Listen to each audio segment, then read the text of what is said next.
বোন, নতুন বছরের প্রথম জুমা 2026 অর্থাৎ 2026 সালের প্রথম জুমার খুতবা, নতুন বছর হোক সুখ শান্তি সমৃদ্ধময়, আর বিগত বছরগুলোর ভুল থেকে শিক্ষা নিয়ে নতুন বছর হোক আমাদের নতুন উদ্যমে পথ চলার এক দারুণ রাস্তা। আর ওই রাস্তা যেন হয় আল্লাহর রাস্তা, আর ইবাদত যতটুকু হবে সব যেন আল্লাহর সন্তুষ্টির নিমিত্তে রসুল আকরাম সাল্লাল্লাহু আলাইহি ওয়াসাল্লামের তরিকায় হয়। সকলেই পড়ুন আমিন। সকলকে নতুন বছরের প্রথম জুমা থেকে আন্তরিক মোবারকবাদ এবং নতুন বছরের শুভেচ্ছা জ্ঞাপন করছি। আল্লাহ যেন নতুন বছরকে আমাদের জন্য কল্যাণকর করেন, আমাদের জন্য এবছরে যত অকল্যাণ আছে আল্লাহ ক্ষতি থেকে আমাদেরকে যেন হেফাজত করেন। পড়ুন আমিন। দ্রুততার সাথে এই গুরুত্বপূর্ণ একটি টপিকসে আমরা কথা বলবো। পর্দার অন্তরালে মা বোনদের কাছকে স্পেশালি একটু বিশেষভাবে তথ্য দিয়ে রাখি আপনাদের জন্য। আজকের আলোচনাটি হেদায়েতের জরিয়া হবে, নাজাতের এক অনন্য মাধ্যম হয়ে যাবে। এজন্য পর্দার অন্তরাল থেকে মা বোন খুব আন্তরিকতার সাথে সলাতুল জুমুয়া পূর্ববর্তী এ আলোচনা উপভোগ করুন। আল্লাহ যেন জুমার বরকতে আমাদের উপরে তার রহমত নাজিল করেন এবং বিগত বছরের গুনাহগুলো মাফ করে আমাদেরকে আল্লাহ নেককার বান্দা বানিয়ে দেন। পড়ুন আমিন। পর্দার অন্তরালে অফিক্ষমান হাজারো গুণ সমৃদ্ধা এতদ অঞ্চলের অনেক মা বোন আছেন। মা বোনেরা আল্লাহ তাদেরকে অনেক ইজ্জত সম্মান দিয়েছেন, কারণ পৃথিবীতে যত নবী এসেছেন কোনো না কোনো নারীর গর্ভ থেকেই দুনিয়াতে এসেছেন। আল্লাহর অলিরা, পীর মাশায়েখ, বুজুর্গানে দিন, সেখান থেকে নিয়ে আলেম উলামা, এমনকি আমি আপনি সকলেই কোনো না কোনো মায়ের পেট থেকে দুনিয়াতে এসেছি। এজন্য মা বোনদের সম্মান ইজ্জতকে আল্লাহ অনেক গুণ বাড়িয়ে দিয়েছেন। সুবহানাল্লাহ। গত 30 ডিসেম্বর আমরা একজন মাকে হারিয়েছি। একদিকে যেমন রত্নগর্ভা মা, অপরদিকে ঠিক তার পাশাপাশি মানব অধিকারের কথা বলে দেশপ্রেমের উজ্জ্বল দৃষ্টান্ত দেখিয়েছে। হাজারো নির্যাতনের পরে আপনজন ছেড়ে, মাতৃভূমি ছেড়ে যায়নি। তিনি কষ্টের মধ্যেও এই বাংলাদেশেই ছিলেন। আবার তার হাজারো যন্ত্রণার পরে মৃত্যু হয়েছে, এরপরেও তিনি বাংলাদেশে শেষ সমাধি সামিল হয়েছে। ঠিক কিনা কন? সে জায়গার থেকে আমরা আজকের এই বরকতপূর্ণ জুমা থেকে 3 বারের সাবেক প্রধানমন্ত্রী বেগম খালেদা জিয়ার রুহের মাগফিরাত কামনা করছি। আল্লাহ যেন তাকে মাফ করে দেন। পড়ুন আমিন। আল্লাহ যেন তার ভালো কাজগুলো নাজাতের জরিয়া করে দেন। পড়ুন আমিন। আল্লাহ যেন তার রেখে যাওয়া সন্তান নেতাকর্মীকে দেশপ্রেমের সজীবতায় নিজেকে মেলে ধরে দেশ রক্ষার কাজে আরও বেশি নির্মোহ কাজ করে যাবার তৌফিক করে দেন। পড়ুন আমিন। স্বাভাবিকভাবেই পুরুষদের চেয়ে নারীরা দিনের ব্যাপারে খুব বেশি মনোযোগী হয়। আমার কথা কি আপনারা শুনতেছেন? আমি আজকের আলোচনা খুব দ্রুততার সাথে শেষ দিকে যাব। মা বোনদের মনোযোগ দৃষ্টি আকর্ষণ করছি, ঠান্ডা মাথায় কথা নেন। পুরুষদের চেয়ে মা বোনেরা ইবাদতের জন্য খুব বেশি আন্তরিক এবং মনোনিবেশ জ্ঞাপন করেন। কারণ লাইলাতুন নিসফে মিন শাবানের রাতে যদি 70টা কোরআনের খতম হয়, তার প্রায় 50টার উপরে, কতর উপরে? 70টা খতমের ভিতরে 50টার উপরে তিলাওয়াত করে মা বোনেরা। আল্লাহু আকবার। সে জায়গার থেকে মা বোনদের চলাফেরা, মা বোনদের দিনের প্রতি কত বিনয়ী, ইসলামকে আলিঙ্গন করে আল্লাহর সন্তুষ্টির জন্য, তার আল্লাহর কোরআনের জন্য পথ চলা এবং আল্লাহর বিধান পালনে এত বেশি সচেষ্ট দেখে কেন জানি মনে হয় এ অঞ্চলের মা বোনেরা আল্লাহর জান্নাতি হয়ে যাবেন। আর ওই জান্নাতটা যদি স্বামীর চাইতে আরও বেশি আল্লাহর সন্তুষ্টি অর্জনে কাজ করে যেতে পারে, ইবাদত করতে পারে। হয়তো অনেক মা বোন আছে এমন হতে পারে যে স্বামীর চাইতে আগে জান্নাতে চলে গেছে, বলবে স্বামী আপনি থাকেন, আমি আগে জান্নাতে যাইয়া নেই। কারণ মা বোনদের ইবাদতটা এমন, পুরুষের ইবাদতের ধারা অনেক, কিন্তু মা বোনদের ইবাদতের ধারা শুধুমাত্র 4টি। এই 4টি কাজ যদি কোনো নারী করতে পারে, আল্লাহ রসুল বলেছে আল্লাহর 8 প্রকার জান্নাতের যে কোনো এক প্রকার জান্নাতে এই মা এই বোন প্রবেশ করবে, তার কোনো পারমিশন নেওয়া লাগবে না। কাজ করবে কয়টা? 4টা। সাবজেক্ট কয়টা? তা মা বোন পরীক্ষায় পাশ করার জন্য সাবজেক্ট হচ্ছে 4টা, আর আমরা পুরুষ যারা আছি আমাগো সাবজেক্টের কোনো শেষ নাই। তার মানে 99 নাম্বার সাবজেক্টে গিয়ে তাকাইয়া দেখেন যে 100 নম্বর সাবজেক্ট আছে, ওইটা শেষ করে এরপরে জান্নাতে যাইতে হবে। পুরুষের চাইতে নারীদের জান্নাতে যাওয়াটা সহজ না কঠিন? কিন্তু এর পরেও আল্লাহ রসুল মেরাজের রাত্রে গেলেন, জিবরিল আমিনকে জিজ্ঞেস করলেন, ভাই জিবরিল, এই যে নারীরা এরা এত জাহান্নামে যাবার কারণ কি? আল্লাহ রসুল এক্সপ্লেইন করতেছেন, সেই কথাগুলো আমি মা বোনদের কর্ণকহরে পৌঁছে দিচ্ছি। জিবরিল আলাইহিস সালাম বললেন, নবীগণ, নারীরা মাত্র 2 কারণে জাহান্নামে যাবে। তার মধ্যে 1 নম্বর কারণ হলো তারা স্বামীর নাশুকরিয়া করবে। স্বামীর কি করবে? নাশুকরিয়া করবে। ওয়াকুন্না নাখুদু মাআল খাইদিন। এরা সুযোগ পাইলেই দেখবেন 3-4 জন মহিলা যদি একত্রে কোথাও বসে পড়ে, অনেক ক্ষেত্রে মা বোন মনের অজান্তেই স্বামীর গীবত করা শুরু করে, স্বামীর নাশুকরিয়া করা শুরু করে। আছে না এমন মহিলারা? কিন্তু যেই মা যেই বোন খুব বেশি ভালো, ওই মার জীবন চলে যাবে কিন্তু কোনোদিন তার স্বামীর বিপক্ষে এক কথাও বলবে না, কারণ সে চিন্তা করে যে আমার স্বামী আমার জান্নাত। ঠিক কিনা কন? খুব ঠান্ডা মাথায় কথা নেন। কিন্তু কত মহিলা আছে পাশের বাড়ির ভাবির কাছে গিয়ে বলে, ভাবি, শাড়িটা আপনার ভাই কত দিয়ে কিনে দিছে? কয় মাত্র 1100 টাকা দিয়ে। কয় আমার মুনির আব্বা, তার চোখ না চুলো আল্লাহই ভালো জানে, হে আমার 500 টাকার উপরে জীবনে 3 পিস কিনে দেয়নি। আরে মেয়ে, আপনার স্বামী যদি আপনার 500 টাকা দিয়ে 3 পিস কিনে দেয়, ওইটা নিয়ে আপনি সন্তুষ্ট থাকবেন। রসুল বলছে 4 কাজের মধ্যে 1 কাজ জান্নাতে যাওয়ার জন্য হচ্ছে নারীদের জন্য সবচাইতে বেশি বিবেচ্য, সেটা হচ্ছে স্বামীর প্রতি সন্তুষ্ট থাকা, স্বামীর এতআত করা। 500 টাকা দিয়ে 3 পিস কিনে যে আপনি মনে করবেন এর দাম 5000 টাকা। মা বোন জান্নাতে যাওয়া তো খুব কঠিন না, কিন্তু এত অঞ্চলের মা বোনেরা দিনের ব্যাপারে অনেক বেশি বিনয়ী এবং দিনকে অনেক বেশি মহাব্বত করেন, আল্লাহর রাস্তায় চলেন। এরকম কিছু ভালো নারী দিয়ে যেমন আপনাদের এ সমাজ সুসজ্জিত, আবার অনেক দিক দিয়ে দেখা যায় কিছু বেহায়া নারীর আনাগোনাও পাওয়া যায়। ঠিক কিনা কন? কারণ যদি বেহায়া নারী না পাওয়া যাবে, তাহলে স্বামীরে রেখে আরেকজনের সাথে পরকিয়া করে ওই মহিলাকে আসমানে বাস করে, হয়তো আপনাদের এলাকায়, নতুবা হাসনাবাদে, নতুবা কেরানীগঞ্জে, নতুবা ঢাকাতে, নতুবা বাংলাদেশের আনাচে কানাচে। অর্থাৎ এই যে আমার বাংলার যেই মা বোন স্বামী রেখে অন্য আর এক পরপুরুষের সাথে তারা যে অবৈধ সম্পর্ক করে, এইটার নাম পরকিয়া, এইটার নাম জিনা। এর কারণে নারীরা যাবে সবচেয়ে আগে জাহান্নামে। বলেন নাউযুবিল্লাহ। মা বোন, আপনার স্বামী আপনারে রেখে, আপনার স্বামীর দেওয়া আপনার যে ইজ্জত, আপনার সম্ভ্রম, আপনার সতীত্ব, এটা আপনার স্বামীর কাছে সবচাইতে বড় আমানত। আবার আপনার ইজ্জতকে আপনি সেভ রাখবেন, এইটাও আপনার স্বামীর পক্ষ থেকে আপনার কাছে আমানত। আল্লাহু আকবার। কিন্তু মা বোনেরা কি সেই কাজটুকু করতে পারেন? অনেক ক্ষেত্রে মা বোন কেন জানি, স্বামী চলে গেছে 2-3 বছরের জন্য বিদেশ, স্বামী তো পরিবারকে ভালো রাখার জন্যই বিদেশ যায়, কিন্তু স্ত্রীর কত বায়না, আমাকে এটা দিতে হবে সেটা দিতে হবে। স্বামী বিদেশে বলদিয়ার চাকরি করে। যারা বাহিরের দেশে গিয়েছেন, মিডিল ইস্টেটে 45, 47, 48 ডিগ্রি তাপমাত্রা। ওই তাপমাত্রা যদি আমাদের বাংলাদেশে হইতো, আমরা ঘর থেকে বের হতাম না। একদিকে একজন ওয়ার্কারের মাথার ঘাম টপ টপ করে পায়ের দিকে পড়তেছে, মাস শেষে হয়তো সে 2000 রিয়াল বেতন পাচ্ছে। ওইটা বাড়িতে পাঠানোর পরে স্ত্রী, সন্তান, আপনজনেরা এনজয় করে, উপভোগ করে, আনন্দ করে। কিন্তু আপনার আপনজন যে বিদেশের জমিনে হাড় ভাঙা পরিশ্রম করে বাংলার জমিনে টাকা পাঠায়, এই চিন্তা আপনার মাথার মধ্যে একবারও নেই। নারীরা সাবধান, নারীরা সাবধান। আপনি স্বামীর অকৃতজ্ঞ যদি হয়ে যান, আপনি জাহান্নামে যাবেন। আর স্বামীর আমানত যদি রক্ষা করতে না পারেন, তাহলে নারীরা জাহান্নামে যাবে।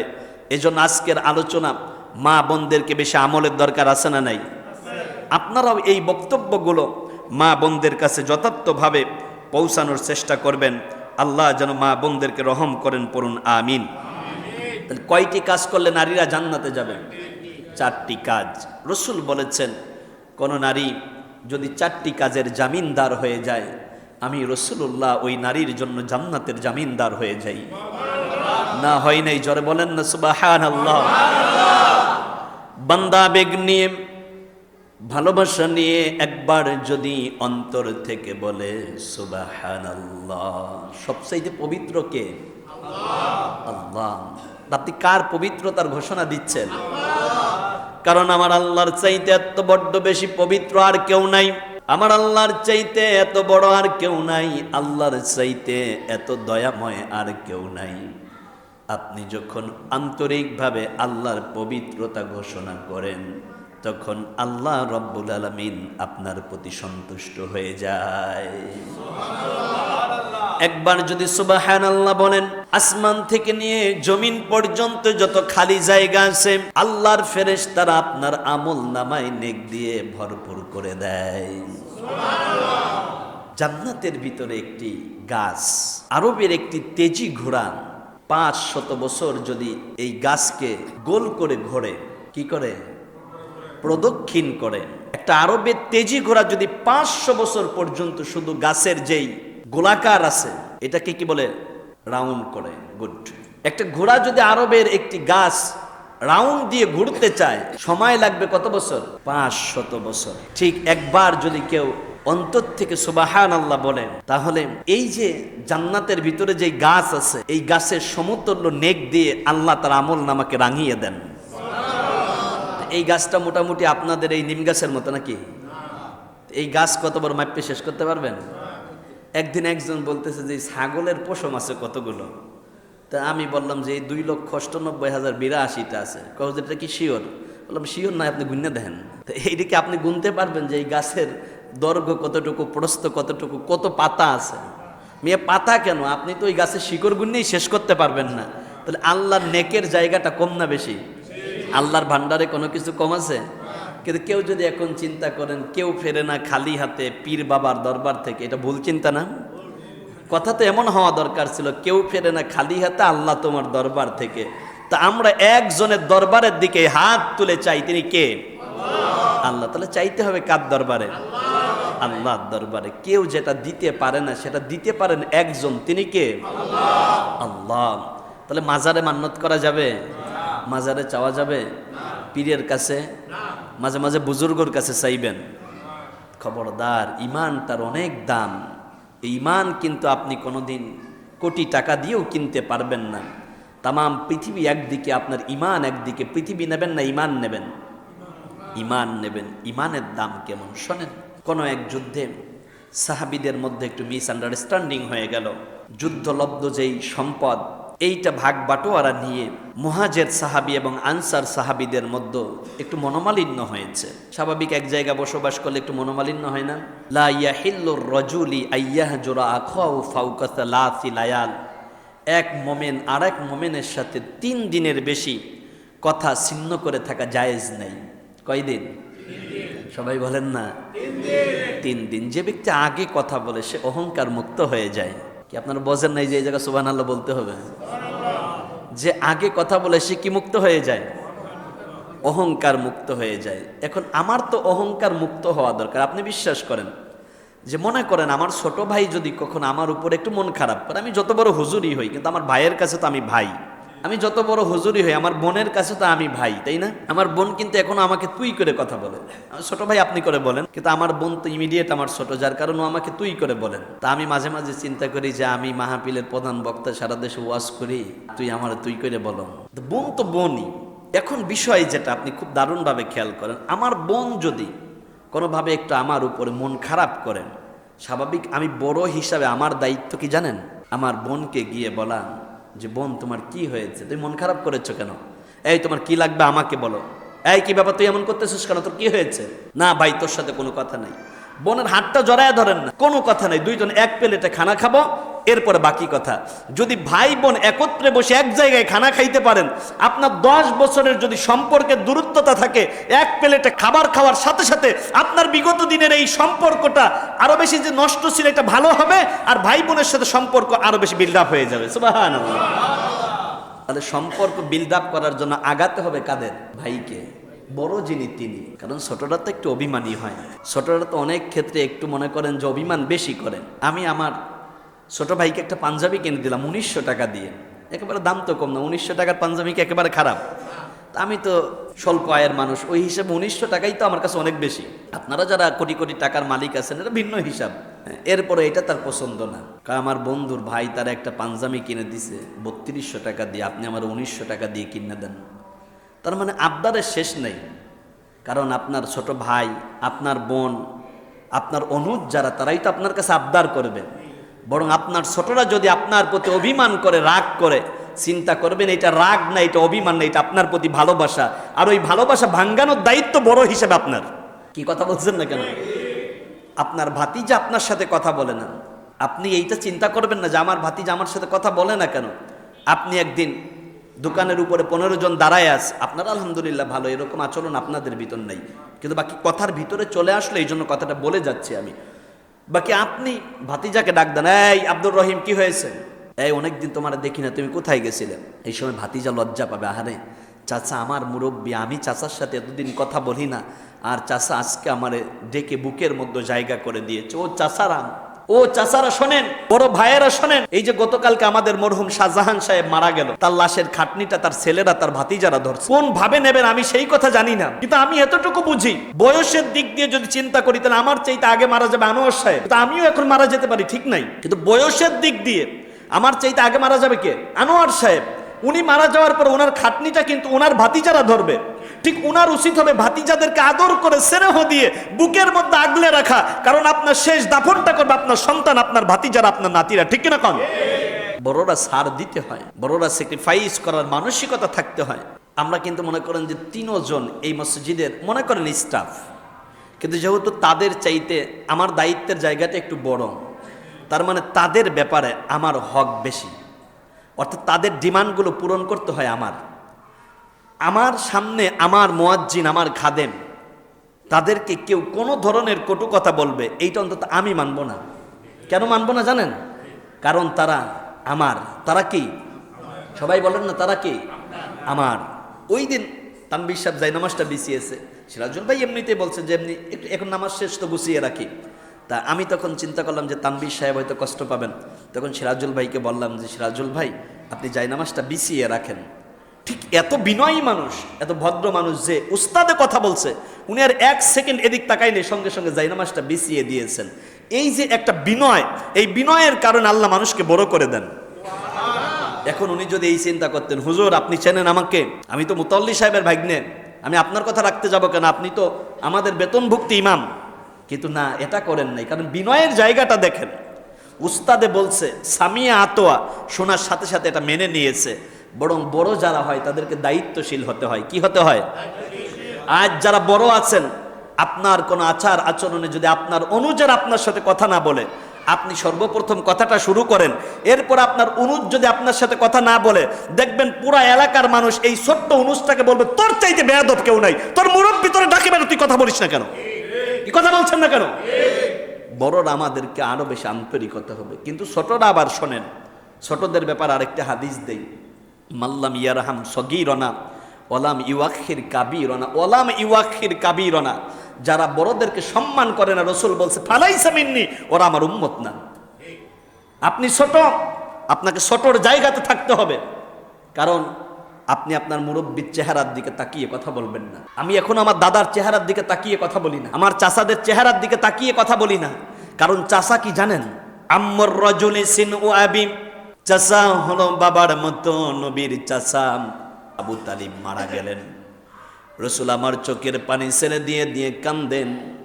রসুল কেন জানি আপসেট হয়ে যায়, পাগল পাড়া হয়ে যায়, কারণ রসুলের চাচা রসুলকে হৃদয়ের সর্বোচ্চটুকু দিয়ে ভালোবাসা দিতেন। ও আমার ভাতিজা যারা আছেন শোনেন, চাচার সাথে কোনোদিন বেয়াদবি করবেন না, কারণ চাচার শরীর দিয়ে বাবার গন্ধ পাওয়া যায়। চাচার কাছে যাবেন, চাচার বুকের সাথে জড়ায়া ধরবেন, মাঝে মাঝে বাবা নাই মাথায় একটু শ্যাম্পু করাইয়া দিবেন, চাচার হাতের নখগুলো কেটে দিবেন।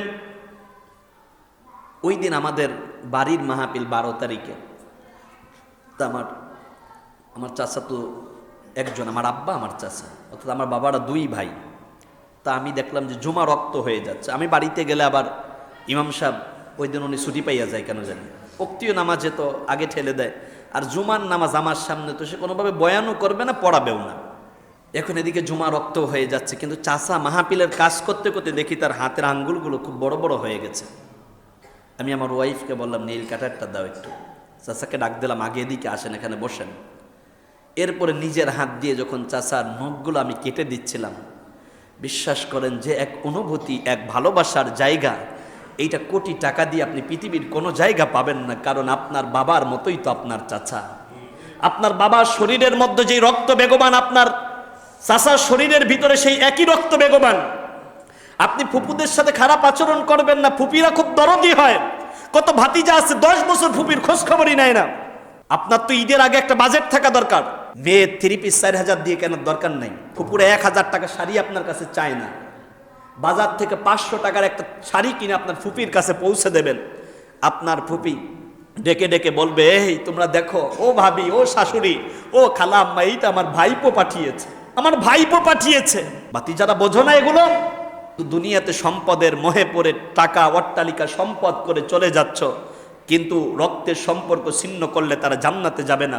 লা ইয়াদখুলুল জান্নাতা কাতি, আত্মীয়তা ছিন্ন যারা করে তারা জান্নাতে যাবে না। তারা কোথায় যাবে না?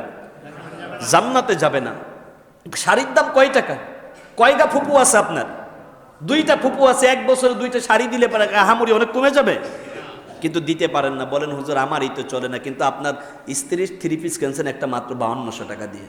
কেন 3 পিস ওই জায়গায় 3000 দিয়ে কিনলে কি হইতো? কি আপনার বউ আলগা হয়ে থাকতো? বউটা 3 পিস 3000 দিয়ে কিনে দেন, বাকি 2000 দিয়ে দুই ফুপুরে 2টা শাড়ি কিনে দেন 1000 করে দিয়ে। ফুপুদের দোয়া, কত দোয়া। ইয়াকুব আলাইহিস সালামের দ্বিতীয় স্ত্রী ইউসুফ পয়গম্বরের মা বনিয়ামিনকে যখন প্রসব করতে গেলেন, সন্তান ঠিকই প্রসব করলেন, কিন্তু ইউসুফ আলাইহিস সালামের মা দুনিয়ার থেকে বিদায় নিলেন। ইন্না লিল্লাহি ওয়া ইন্না ইলাইহি রাজিউন। পয়গম্বর ইয়াকুব আলাইহিস সালাম মর্মাহত। ছোট্ট সন্তান ইউসুফ, বয়স মাত্র 4 বছর। বনিয়ামিন সদ্য নবজাত সন্তান। ছোট্ট সন্তানটা কিছু বোঝে না, কিন্তু ইউসুফ পয়গম্বর তো মা বোঝে। একবার মায়ের কাছে গিয়ে মা মা বলে কান্দে, মায়ের মুখের মধ্যে চুমা দেয়, মাকে জড়ায়া ধরে। আর ইয়াকুব আলাইহিস সালামের চোখ বেয়ে বেয়ে সলো সলো পানি পড়তে থাকে। কান্না করে, আমার সন্তানগুলোকে কে দেখবে? ওই সময় ইয়াকুব আলাইহিস সালামের একজন বোন ছিল, ইতিহাসে নাম এসেছে, তার নাম হলো সাফুরা। সাপুরা ভাইকে সান্ত্বনা দিয়ে বলে, ভাই চিন্তা করবেন না, আজকের থেকে আপনার ইউসুফ আর বনিয়ামিনকে দেখার দায়িত্ব আমার। ইতিহাস প্রমাণ করে 7 বছর পর্যন্ত প্রায় ইউসুফ আলাইহিস সালাম, বনিয়ামিন তারা তাদের ফুফু সাপুরার কাছে ছিল। প্রথম দিকে 2 ভাই ফুপুকে মা বলে ডাকতেন। ফুপুরা কত দরদি হয়, কত মরমি হয়, বুঝাতে পারবো না। এখনো যদি আমার ফুফুরা আমাকে দেখে, আমাকে জড়ায়া ধরে, আমার ছোট ফুফুটা বেশি আমাকে অনেক মায়া করে। পাংশায় বিয়ে হয়েছে, ওই দিকে যদি কোনোদিন মাহফিলে যাই, আর কোনোদিন যদি তারা না বলছে আমি এই দিক দিয়ে মাহফিলে যাচ্ছি, সে এত অভিমান করে। কারণ আমি হাঁসের গোশ আবার খুব পছন্দ করি, মানে মাহফিলে গেলে সে হাঁসের গোশ রান্না তো করবেই, এরপরে আবার বলে মাহফিল শেষ করে ফেরার পথে এখান থেকে খাবার নিয়ে তারপর ঢাকাতে যাবা। ফুপুরা কত দরদি হয় আপনি বুঝবেন না। আপনি ভাই, আপনার সন্তানটা অসুস্থ, আপনার বোন নিজের সন্তান অসুস্থ থাকলে সেইটা রেখে আপনার সন্তানকে দেখার জন্য আসে, এর নাম বোন। কিন্তু অনেক ভাইয়েরা আছে যারা নিজের আপন বোনকে ঠকায়, বোনের সম্পদ নিজে জোর করে লিখে নেয়। এরকম ভাই আছে না নাই? আপনি কি এর হাজি? আপনি হাজি হইলে পাজি কারা? আপনি কি এর আলেম? আপনি আলেম হইলে জালেম কারা? কারণ আপনি বোনকে ঠকিয়েছেন। এই কথা বলছেন না কেন? কাকে ঠকাইছেন? আপনি বোনকে ঠকিয়েছেন, আপনি ভাইকে ঠকিয়েছেন, আপনি আলেম নামের জালেম, আপনি ইমাম নামের কুলাঙ্গার, আপনি হাজি নামের পাজি। কারণ যদি কারো অংশ ঠকেন আপনি আল্লাহর জান্নাত পাবেন না। কালকেই কটা কি ওই জমি ফেরত না দেওয়া পর্যন্ত একটা সাজদা আল্লাহর দরবারে কবুল হবে না। ঠিক কিনা কও? সম্পদ থাকবে না। প্রাইম মিনিস্টার বেগম খালেদা জিয়া টাকার অভাব ছিল, বাঁচতে পারছেন? আমি হুজুর বাঁচতে পারবো? সভাপতি সাহেব বাঁচতে পারবেন? আপনারা পারবেন? আপনি কার জন্য সম্পদ করে যাচ্ছেন? একদিন চুহুর পাকিবে, দন্ত পড়িবে, জৈবনে পড়ে যাবে ভাটি রে বন্ধু। কারাশায় বানাইছো বসত বাড়ি। কারাশায় বসত বাড়ি বানাচ্ছেন, একদিন চুল পেকে যাবে, একদিন চোখের জ্যোতি কমে যাবে। ওই গানের মধ্যে বলে না, চলিতে চরণ চলে না, চলিতে চরণ চলে না, দিনে দিনে অবশ্যই আগের বাহাদুরি এখন গেল কই। কি দাপট নিয়ে হাঁটতেন, কিন্তু বয়স 60-এর পরে যাওয়ার পরে লাঠি নিয়ে হাঁটতে হয়। কি খবর রাখেন না? খবর নেন, একটু মরণের কথা ভাবেন, মরণের কথা চিন্তা করেন। এই যে গতদিন জোহরের নামাজ পড়লে মসজিদে মরহুম শাহজাহান সাহেব, আজকে কোথায় বলেন না, কোথায়? মরহুম শাহজাহান সাহেবের যে সন্তানেরা আছেন, আমি আপনাদেরকে বলবো আপনার বাবার জন্য অন্তর থেকে দোয়া করবেন। খুব ভালো মানুষ ছিল, তার এক ওয়াক্ত নামাজও কাজা হয় নাই। কারণ জোহর পরে তিনি মসজিদ থেকে বের হয়েছেন, আসরের ওয়াক্ত আসার আগেই দুনিয়ার থেকে বিদায় নিয়েছেন। কি এক সুন্দর মৃত্যু না? এক ওয়াক্ত নামাজও কাজা নাই। আমরা তার জন্য দোয়া করছি। খুব বিনয়ী মানুষ ছিলেন। এই জায়গাতে ফজরের পরে বসতেন। গতকালকে ফজরের পরে আমি দোয়া করতেছি, আল্লাহ সর্দার বাড়ির শাহজাহান সাহেবের বংশধর যে যেখানে অন্ধকার কবর, আল্লাহ তাদেরকে মাফ করে দাও। কিন্তু তাকায়া দেখেন, রাত 8টার পরে তার জানাজা করলাম আমরা, শুবায়া দিলাম গহীন কবরের ভিতরে। আর কোনোদিন ফিরে আসবে? কবর থেকে কেউ ফিরে আসবে না। কবর মোটামুটি এইটা মনে মার্বেল পাথর দিয়ে করা যায় না, কি বলেন? এই যে আমাদের প্রাইম মিনিস্টার বেগম খালেদা জিয়া মারা গেছেন, যদি নেতাকর্মীকে বলতেন ওনার কবরটা সৈন্য দিয়ে বাধাই করে দেন, এটা মোটামুটি মনে 1 বছর লাগতো, সর্বোচ্চ 3 সেকেন্ডও লাগতো না, টাকার পাহাড় জমে যাইতো। কিন্তু যাইতে পারছেন? সব কি আছে? পড়ে আছে। কিন্তু যাবে কি? 3.5 হাত মাটি। তা আপনার লাগবে 3.5 হাত মাটি, কিন্তু আপনি জোর করে আরেকজনের 3.5 কাটা যে খাইয়া ফেলাইছেন, এই চিন্তা মাথার মধ্যে নাই? কেন ভুললে যান আপনারা? উচিত উচিত আপনার বাবা যদি এই কাজ করে, তো সন্তান হিসাবে আগামীকালকে গিয়ে ওই সম্পদ আপনার ভাতিজা যারা আছে, ভাই যারা আছে, আপনজন যারা আছে, তাদেরকে ফিরিয়ে দেওয়া। যদি দিতে না পারেন, আপনার আব্বা 1000 বার হজ করছে, আপনার বাবা অনেক বড় আলেম, এরপরও আল্লাহ জান্নাতে যেতে পারবেন? আল্লাহটা আল্লাহ মাফ করবে, বান্দারটা কে করবে? বান্দা মাফ করবে। কিন্তু অনেক সময় গালি দিয়ে ফেলি। সন্তান জানাজায় দাঁড়ায়া বলে, আমার আব্বা আমার মা যদি কোনো অন্যায় করে আপনারা মাফ করে দিয়েন। টাকা হয়তো মাফ করে দেয়, টাকা পাইলে হয়তো টাকা দিয়ে দেয়, আপনি হয়তো টাকা পরিশোধ করেন, কিন্তু আপনার বাবা একজনের সম্পদ নিয়ে নেওয়ার কারণে তার অন্তরের মধ্যে যেই দাগ কেটে আছে, এইটা মুছবেন কি দিয়ে? মুছতে পারবেন? সম্পদ হয়তো ফেরত দিয়ে দিলেন, বাবাই অন্যায় করে গেছে, সম্পদটা ফেরত দিয়ে দিলেন, কিন্তু ওই যে সম্পদটা অন্যেরটা জোর করে নেওয়ার কারণে তার কলিজার মধ্যে যে দাগ আছে, এইটাকে আপনি মুছতে পারবেন? কোনোদিন পারবেন না। আমাদের জাতীয়তাবাদী দল বিএনপির ভারপ্রাপ্ত চেয়ারম্যান তারেক রহমান তিনি বলতেছিলেন যে, আমার মা যদি আপনাদের কাছে কোনো ঋণ থাকে তাহলে আমাকে বলবেন, আমি পরিশোধ করব। এই কথাটা আমার কাছে একদিকে যেমন ভালো লেগেছে, ঠিক এই কথার বিপরীতে একটি অপিনিয়নও আমার আছে। আপনারা ভিন্ন দিকে আমার কথা খুঁজবেন, আগে কথা বুঝেন। উনি বলেছেন, আমার মা যদি আপনাদের কাছে কোনো ঋণ থাকে, আসলে দেশনেত্রী বেগম খালেদা জিয়া তিনি কারো কাছে ঋণী না, বরং এ দেশ এবং জাতি 20 কোটি মানুষ তার কাছে ঋণী। এই কথা বলছেন না কেন? কারণ তিনি মানবতার কথা বলেছেন, কোনো জালেমের সাথে কোনোদিন আপোষ করেন নাই। একটা সন্তানকে তো মেরে ফেলানো হলো, আর একটা সন্তানকে নির্বাসন করে দেওয়া হলো, এরপর এক কাপড়ে ঘর থেকে বের করে দেওয়া হয়েছে, এরপরেও তিনি কি বাংলাদেশ ছেড়ে পালিয়েছেন? দেশ প্রেম কাকে বলে? তিনি একটি কথা বলে গেছেন, আমার কলিজায় লেগেছে, যে বিদেশের মাটিতে আমাদের বন্ধু আছে কিন্তু প্রভু নাই। বিদেশের মাটিতে আমাদের বন্ধু আছে কিন্তু প্রভু নাই। কিন্তু যারা পার্শ্ববর্তী দেশ ভারতকে প্রভু মনে করেছিল, তারাই দুর্ভাগা কপাল নিয়ে আজ নাস্তানাবুদ হয়েছে। কারণ বিদেশের মানুষকে যখন আপনি প্রভু বানাবেন, তখন বাংলার জমিন আপনার লাঞ্ছিত হতেই হবে, ঠিক কিনা কন? আমরা বিদেশিদেরকে প্রভু মনে করি না, বন্ধু মনে করি। কি মনে করি?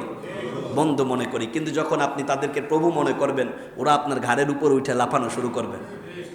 এই যে কত সীমান্তে গুলি, এখন বিজিবি কি বলে জানেন? আমরা পাওয়ারের দিক দিয়ে কোনোভাবেই কম নাই, বিএসএফের চোখের দিকে তাকায় আমরা কথা বলতে পারি, কিন্তু বিগত সময় কিন্তু এই সুযোগ ছিল না। কারণ ওই যে আপনি যখন প্রভু মনে করবেন তখন ওই সময় নিজের কর্তৃত্ব থাকে না, অস্তিত্ব থাকে না, অস্তিত্ব বিলীন করে দিয়ে অন্যকে প্রভু মানতে হয়, ঠিক না? আমার বন্ধুগণ, আমার ভাইয়ারা, 4 কাজ করলে নারীরা জান্নাতি। জোরে বলেন কয় কাজ? আসুন দলিলটা আল্লাহর রাসূলের হাদিস থেকে আমরা নেই। নবী আমার বলেছেন, আল মারআতু ইযা সাল্লাত খামসাহা, যে নারী 5 ওয়াক্ত নামাজ পড়বে, জোরে বলেন কয় ওয়াক্ত? আরো জোরে বলেন।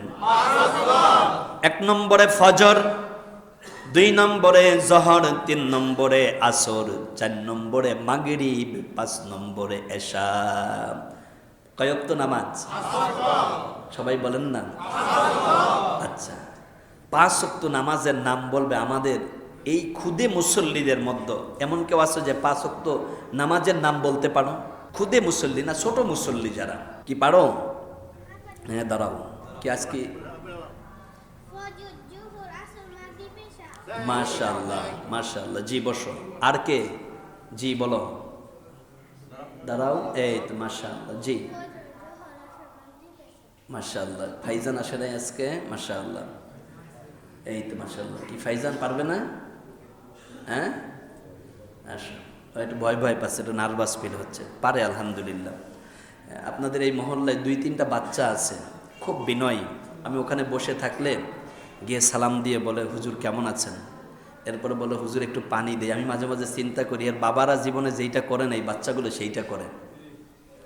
বলো, হুজুর একটু পানি দেই আপনাকে। চিন্তা করছেন মানে কি এক শিক্ষা!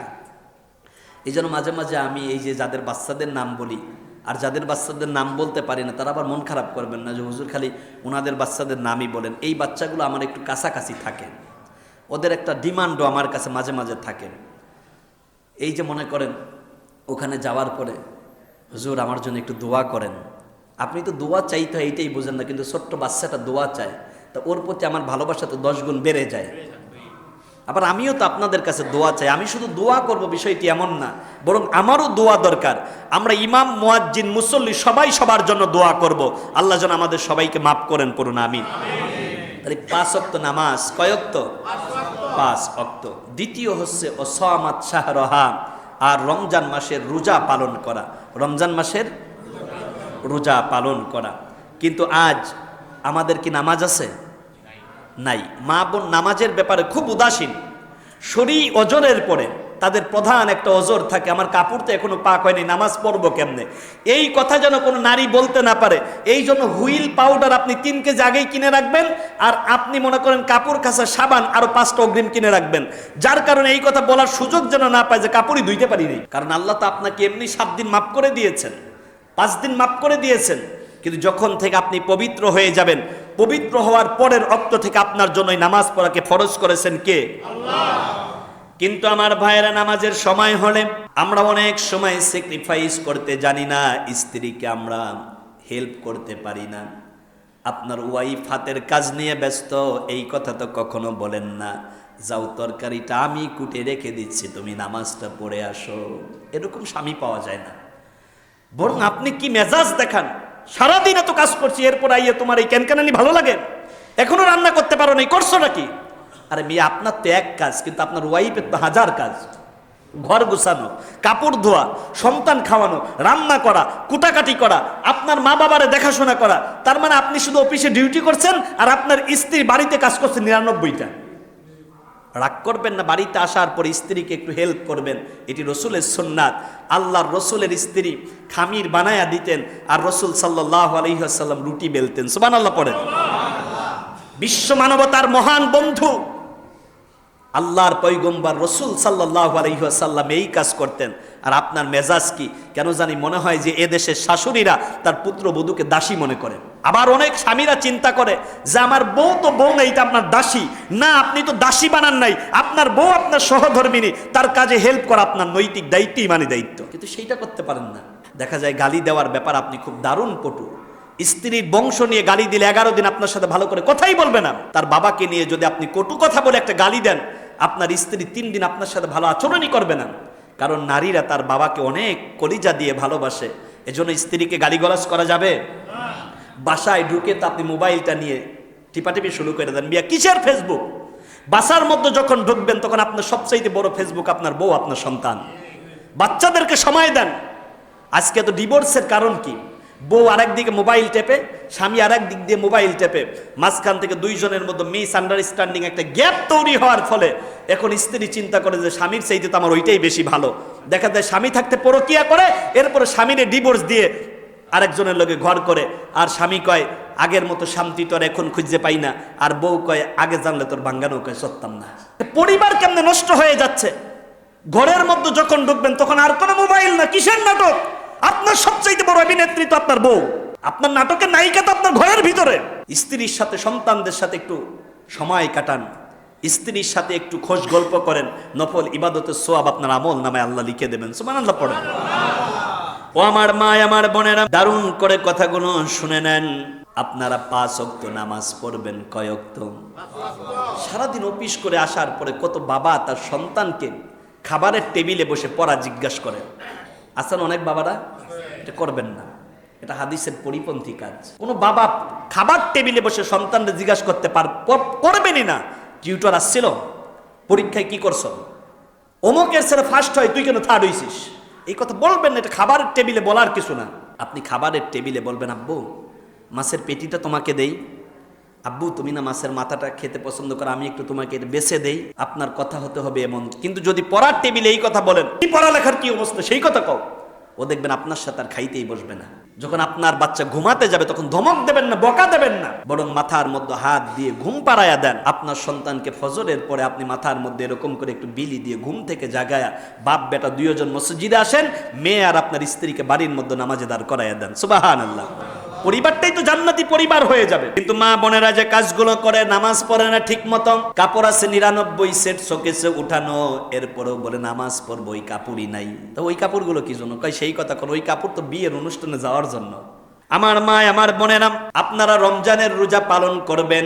কি করবেন? তাহলে মা বোন দ্বিতীয় কাজ যেটা করবে, দ্বিতীয় কাজ রমজানের রোজা রাখা। দ্বিতীয় কাজ কি?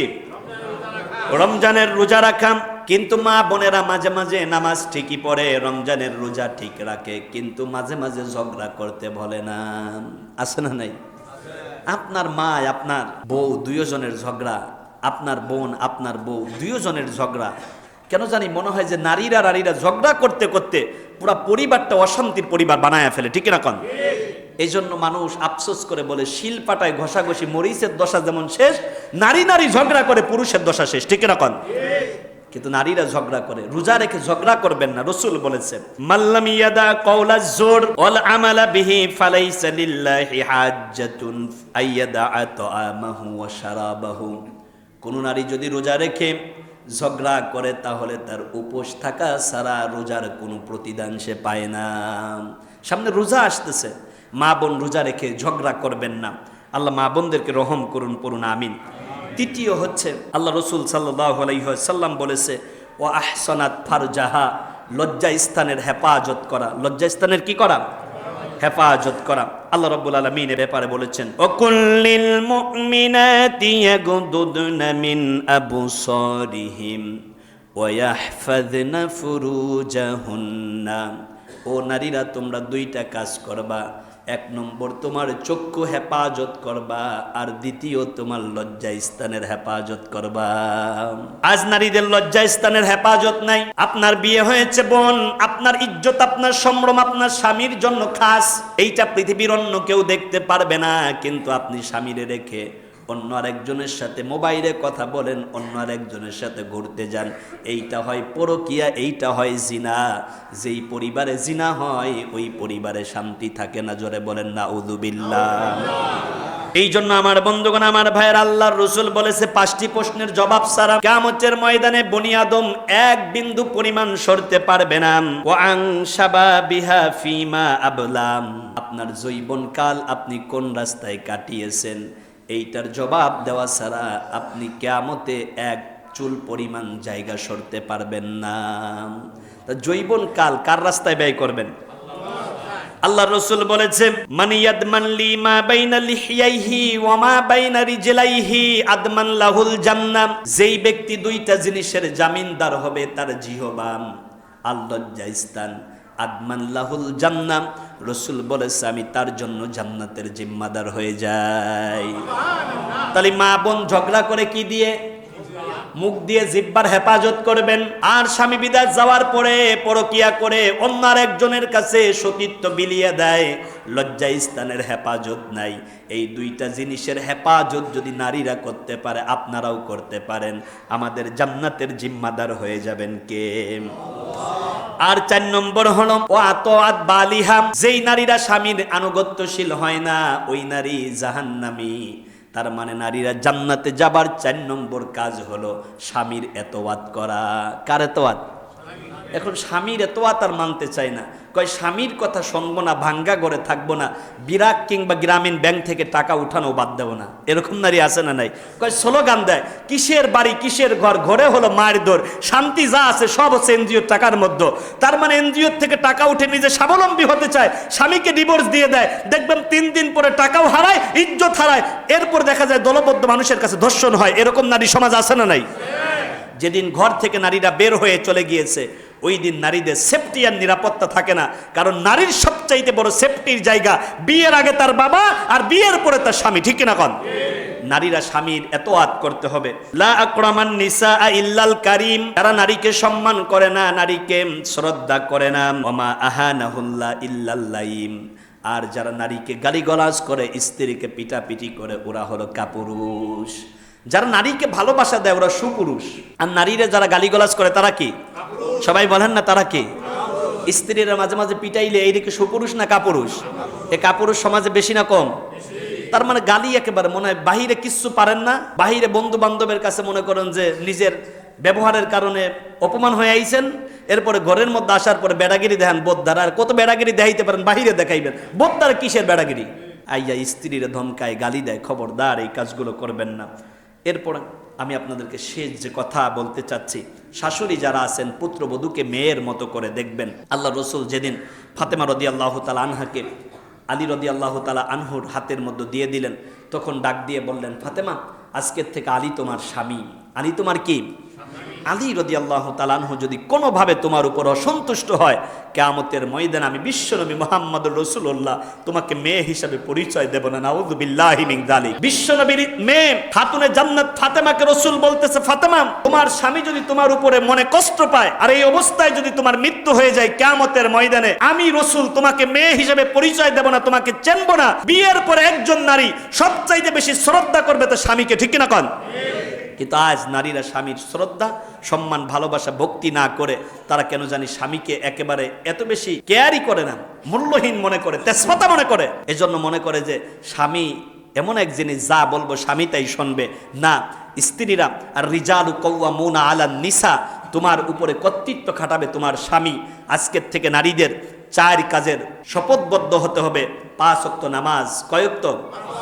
রমজানের, এরপর লজ্জাস্থানের, স্বামীর এতওয়াত। তাহলে নারীরা কয় কাজ করলে জান্নাতি? ফালতাদখুল মিন আইয়ি আবওয়াবিল জান্নাহ। এই 4 কাজ যদি নারীরা করতে পারে, রসুল বলেছেন নারীরা আল্লাহর 8 প্রকার জান্নাতের যে কোনো 1 প্রকার দিয়ে বিনা অনুমতিতে প্রবেশ করতে পারবে। জোরে বলেন মারহাবা। আল্লাহ যেন মা বোন সহ আমাদেরকে আল্লাহ সন্তুষ্ট অর্জনের তৌফিক দান করেন, পড়ুন আমিন।